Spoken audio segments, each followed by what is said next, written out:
তারেক রহমানের এখন কয়েকটা বাণিজ্য। যারা ওখানে নমিনেশন বাণিজ্যের জন্য যায়, ২০ কোটি টাকার কোনো নমিনেশন নাই। ওখানে এখন ৩০ থেকে শুরু হইছে। ৩০ থেকে ১০০ কোটি। তারেক রহমানের কাছ থেকে তারেক রহমানের ভ্যালু কি? আমি যদি একজন নিরপেক্ষ মানুষ, আমি কোন দল করি না। কিন্তু আমার চোখ কান তো খোলা। আমি লন্ডনে কি হয় আপনাদের কি মনে হয় দর্শক শ্রোতা আমি জানি না এখানে বসে? লন্ডনে কি হয়? তারেক রহমান কি করে? আপনার মনে হয় আমি তা জানি না? লন্ডনে তারেক রহমান কার সাথে দেখা করে আমি জানি না? লন্ডনে তারেক রহমানের পাশে কারা চাঁদাবাজি করে আমি কি জানি না? আমি দেখি না? দেখি এবং জানি। দর্শকবৃন্দ একটা কাজ আমি করি। যে কাজটা কি জানেন?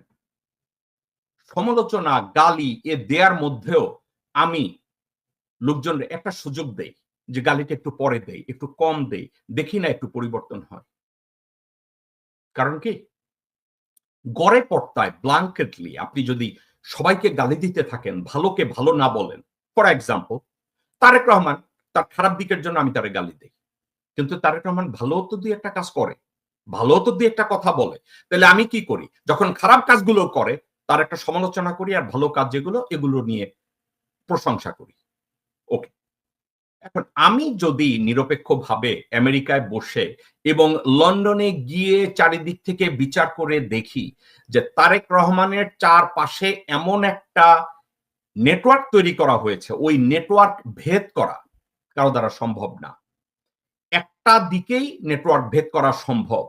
ওখানে যদি আপনি $১০,০০০ এর বান্ডিল দেন, $২০,০০০ এর বান্ডিল দেন, $৫০,০০০ এর বান্ডিল দেন। বান্ডিল অনুযায়ী আপনার সম্মান হবে।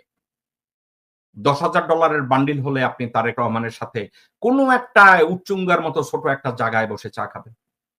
না, $১০,০০০ দিলে কোথাও দাঁড়িয়ে হ্যান্ডশেক করবেন, একটা ছবি তোলার সুযোগ পাবেন। আপনি যদি $২০,০০০ দেন তাইলে আপনি বসার সুযোগ পাবেন। আপনি যদি $৩০,০০০ দেন তাইলে ১ কাপ চা খাওয়ার সুযোগ পাবেন। আর যদি $১,০০,০০০ দেন তাইলে কোনো এক জায়গায় বসে আপনি লাঞ্চ অথবা ডিনার করবেন। তারপরে আপনাকে তারেক রহমান আপ্যায়ন করবে। আপনি চার্ট বুঝছেন? ১০,০০০ থেকে শুরু হয়। মিনিমাম ১০,০০০ দিবেন তারেক এখন একটা কথা তারেক রহমান বলবে আমি তো এগুলো জানি না। আরে ভাই তুমি জানো না তোমার পাশে সানি বইসা রইছে, কয়সর বইসা রইছে। তোমার পাশে আনোয়ার হোসেন খোকন বইসা রইছে। প্রত্যেকটা জায়গায় কমিটি বাণিজ্য করে এবং আনোয়ার হোসেন খোকন লোকজনের কাছে বলে এটাকে ভাইয়ের জন্য দিতে হবে। এখন ইদানিং আবার ভাইয়ার কাছে নমিনেশন বাণিজ্যের জন্য মাই গড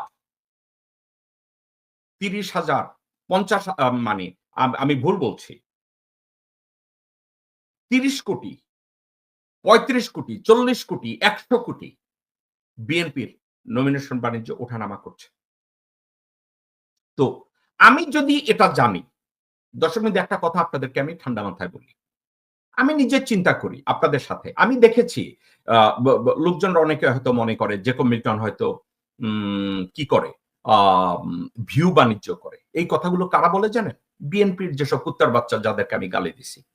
যাদের জন্ম হইছে বাবা এবং মায়ের বিয়ের আগে। এর অর্থ কি? বাবা আর মায়ের বিয়ের আগে যদি কোন সন্তান জন্ম নেয় তাহলে তো এটা জারজ। ওইসব লোকজনরা আমাকে বলে, "ভাই আপনি ভিউ ব্যবসা করেন।"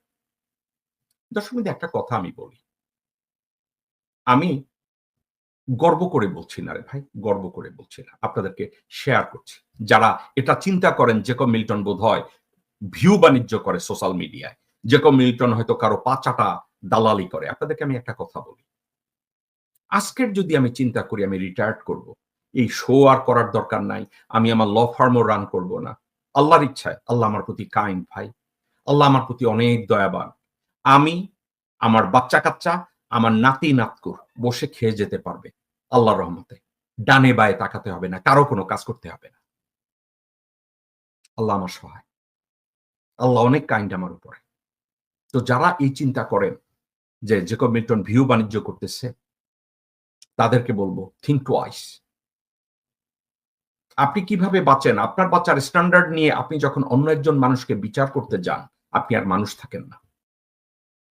আমি চারিদিকে তাকাই। আমার চেয়ে ভালো মানুষ কারা? আমি তাদের দিকে তাকাই।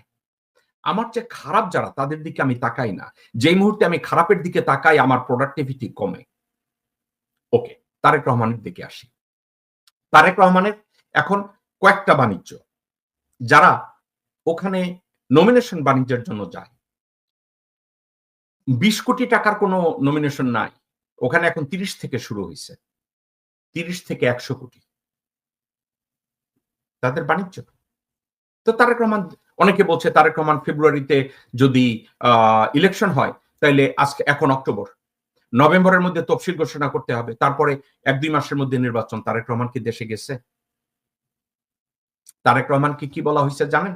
সালাউদ্দিন বলছে, আমির খসরু মাহমুদ বলছে, সামা ওবায়দ বলছে, আব্দুল্লাহ ওয়াল মিন্টু বলছে, ইকবাল হোসেন টুকু বলছে, বান্ডিল চলে যাবে। নমিনেশন তো আপনিই ওখান থেকে দিবেন। মজুমদার ফ্যামিলির কৃতিত্ব এইটা। কোন মজুমদার ফ্যামিলি? বেগম খালেদা জিয়ার বাবার ফ্যামিলি। তারা বাণিজ্য বুঝে। ওই বাণিজ্যের জন্য তারা এই কাজগুলো করে। তো সাবজেক্টটা যদি এরকম হয় বাণিজ্যই বুঝে, তাহলে বাণিজ্য বুঝলে তো বাণিজ্য। বাণিজ্য বুঝলে বাণিজ্য। ওই বাণিজ্যটাই তারা করছে।